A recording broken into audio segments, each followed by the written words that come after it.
अब आपको बताते हैं कि भारत कैसे इलेक्ट्रिक कार्स का एक बहुत बड़ा बाजार बनता जा रहा है और हो सकता है कि इलॉन मस्क बहुत जल्द टेस्ला कार भारत में ही बनाने लगे। और जिन लोगों को टेस्ला का बड़ी बेसब्री से इंतजार है, हमारे देश में बहुत सारे लोग ऐसे हैं जो कहते हैं कि जब टेस्ला भारत में आएगी तब टेस्ला ही लेंगे, तो उनके लिए यह एक अच्छी खबर है। और इससे अगर टेस्ला भारत में आती है तो इससे भारत के इलेक्ट्रिक कार बाजार में कंपटीशन बढ़ेगा, कारों की क्वालिटी बेहतर होगी और कीमतें सस्ती होंगी। इलेक्ट्रिक व्हीकल्स बनाने वाली दुनिया की सबसे बड़ी कंपनी टेस्ला के संस्थापक और सीईओ इलॉन मस्क इसी महीने भारत आ रहे हैं और भारत आने पर वो प्रधानमंत्री मोदी से मुलाकात करेंगे। उन्होंने कल ही एक्स पर यह लिखा कि वो भारत में प्रधानमंत्री मोदी के साथ मुलाकात का इंतजार कर रहे हैं। और बहुत सारे लोगों का यह कहना है कि जब वो प्रधानमंत्री मोदी से मुलाकात करेंगे तो उस दौरान जो दोनों के बीच चर्चा होगी उसमें एक बड़ा मुद्दा यह होगा कि इलॉन मस्क बहुत जल्द टेस्ला की फैक्ट्री भारत में ही खोलेंगे। इलॉन मस्क जब भारत आएंगे तो सबसे ज्यादा इंतजार इस बात का होगा कि वो भारत में टेस्ला की फैक्ट्री कब और कहां शुरू करते हैं, इस बारे में क्या कहते हैं, उनका रोड मैप क्या है। क्योंकि बहुत दिनों से यह चर्चा हो रही है कि इलॉन मस्क की नजर भारत के बाजार पर है और टेस्ला महाराष्ट्र या गुजरात में किसी भारतीय कंपनी के साथ मिलकर अपनी एक फैक्ट्री लगा सकती है। अब बड़ी बात यह है कि भारत सरकार ने पिछले महीने दुनिया की बड़ी बड़ी कार निर्माता कंपनियों को इस शर्त पर इंपोर्ट टैक्स में छूट देने की घोषणा की थी कि वो 3 साल के अंदर अंदर भारत में उस कार का उत्पादन शुरू करेंगे, यानी भारत में ही अपनी फैक्ट्री लगाएंगे और वो कार भारत में बनेगी, तब जाकर उनको टैक्स में छूट मिलेगी। इलॉन मस्क इससे पहले यह कहते थे कि भारत में इंपोर्ट ड्यूटी बहुत ज्यादा है, जिससे टेस्ला को मुश्किल हो रही है, क्योंकि इंपोर्ट ड्यूटी भारत में इतनी ज्यादा है कि टेस्ला की कार भारत आते आते बहुत महंगी हो जाएगी और लोगों की जेब पर बड़ी भारी पड़ेगी। इसलिए वो भारत नहीं आना चाहते। तो वो पहले भारत से डिस्काउंट चाहते थे कि भारत कोई डिस्काउंट दे। उसके बाद भारत ने यह शर्त रखी कि अगर आपको डिस्काउंट चाहिए, टैक्स में डिस्काउंट चाहिए, तो आपको अपनी फैक्ट्री यहां लगानी पड़ेगी ताकि भारत के लोगों को रोजगार मिल सके और यह टेक्नोलॉजी भारत में बने। तो अब यह समझा जा सकता है कि उनकी मुश्किलें भारत सरकार ने दूर कर दी हैं और वो भारत में ही अपनी फैक्ट्री लगाने के लिए तैयार हो गए हैं।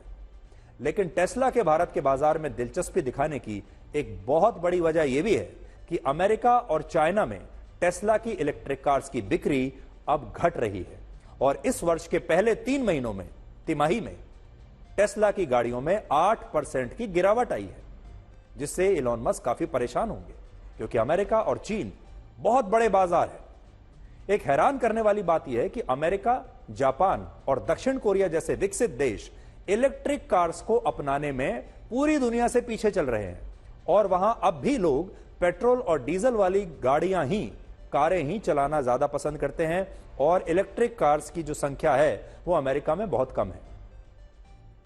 टेस्ला की नजर भारत पर इसलिए है क्योंकि भारत में इलेक्ट्रिक कार्स का बाजार तेजी से बढ़ रहा है।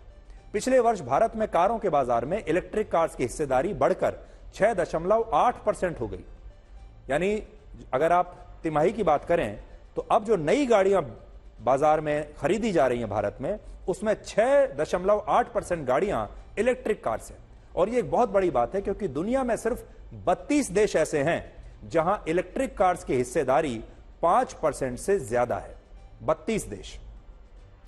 एक्सपर्ट्स का यह कहना है कि जब भी बाजार में कोई नई टेक्नोलॉजी आती है और उसका इस्तेमाल करने वालों की संख्या 5% या उससे ज्यादा तक पहुंचती है, तो यह समझ लेना चाहिए कि अब वहां के लोग इस बदलाव को अपना रहे हैं और अब वहां बदलाव तेजी से आएगा। दुनिया में सबसे ज्यादा इलेक्ट्रिक कार्स की बिक्री नॉर्वे, आइसलैंड, डेनमार्क, स्वीडन और फिनलैंड में हो रही है और नॉर्वे में तो बाजार में इलेक्ट्रिक कार्स की हिस्सेदारी लगभग 80% हो गई है। सोचिए, नॉर्वे में 80% गाड़ियां जो नई बिक रही हैं वो इलेक्ट्रिक कार्स हैं।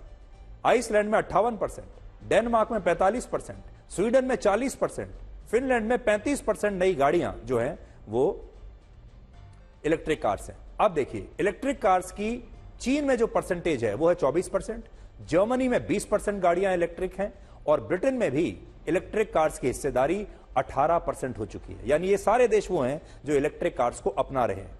लेकिन दुनिया के कुछ बड़े विकसित देश ऐसे भी हैं जहां इलेक्ट्रिक कार्स की बिक्री बढ़ नहीं रही है और अमेरिका में ये सिर्फ 8%, साउथ कोरिया में सिर्फ 7% और जापान में इलेक्ट्रिक कारों की बिक्री में सिर्फ 3% की हिस्सेदारी आज वहां के बाजार में इलेक्ट्रिक कार्स की है। तो हम जापान को, कोरिया को और अमेरिका को बहुत विकसित मानते हैं, लेकिन वहां के बाजार आज भी इलेक्ट्रिक कार्स को अपना नहीं रहे हैं और सबसे कम जो ग्रोथ है इलेक्ट्रिक कार्स की वो इन बाजारों में है। देखिए, जब ब्लैक एंड व्हाइट टीवी के बाद हमारे देश में कलर टीवी आया तब भी यही देखा गया था। जब 5% से ऊपर कलर टीवी आया तो अचानक से इनकी संख्या बढ़ने लगी। जब मोबाइल फोन और स्मार्टफोन आए तब भी यही हुआ। शुरू में ये बड़े महंगे होते थे और बहुत कम लोगों के घरों में ही रंगीन टीवी हुआ करता था या कुछ ही लोगों के पास स्मार्टफोन हुआ करते थे, क्योंकि ये बाजार में मिलते भी बहुत कम थे और महंगे भी बहुत थे। लेकिन देखते देखते रंगीन टीवी हर घर में पहुंच गया और आज हर हाथ में स्मार्टफोन आपको दिखता है। और इतनी सारी कंपनियों ने ये प्रोडक्ट्स बनाना शुरू कर दिया है कि उनकी कीमतें भी अब कम हो गई हैं और बाजार में एक बहुत बड़ा कंपटीशन आ गया है। भारत में अभी इलेक्ट्रिक कार्स के साथ भी यही हो रहा है। वो महंगी हैं क्योंकि सीमित कंपनियां ही इन्हें बना रही हैं, लेकिन जब टेस्ला भारत में अपनी कार बनाएगी तो इससे प्रतियोगिता बढ़ेगी, इससे बाजार को प्रोत्साहन मिलेगा, कारों की क्वालिटी और बेहतर होगी और कारों की जो कीमतें हैं वो कम होने लगेंगी। वैसे इलेक्ट्रिक कार्स के साथ एक चुनौती यह भी है कि ये गाड़ियां पेट्रोल और डीजल वाली गाड़ियों से 20 से 30% भारी होती हैं, यानी इनमें वजन ज्यादा होता है। और इसलिए जब इलेक्ट्रिक कार्स की संख्या हमारे देश में बहुत ज्यादा हो जाएगी तो हमें उसी हिसाब से सड़कों का और पुलों का निर्माण नई टेक्नोलॉजी के हिसाब से करना होगा, क्योंकि इन कारों में जो है वो भार ज्यादा होता है। ये गाड़ियां जो हैं ये पेट्रोल और डीजल की गाड़ियों के हिसाब से ज्यादा भारी होती हैं।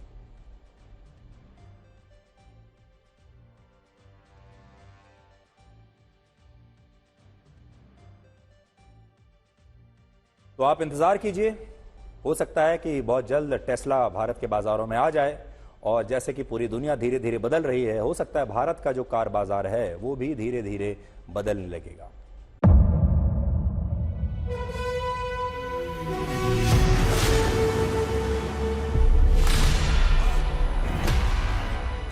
मुद्दों का मैदान, जिम्मेदारी लेंगे तर्कों पर घमासान। क्या बताना चाहते हैं इस देश को? किससे किसकी ठनी, न्याय की नीति नहीं बनती है। किसने दी किसे पटखनी। क्या सच है जिसको छिपाने की कोशिश? खबरों की दुनिया का सबसे बड़ा अखाड़ा दंगल देखे मेरे यानी चित्रा त्रिपाठी के साथ रोज शाम 5 बजे सिर्फ आज तक पर। ना पक्ष ना विपक्ष, ना लेफ्ट ना राइट, ना मिर्च ना मसाला, खबरों का बोलबाला,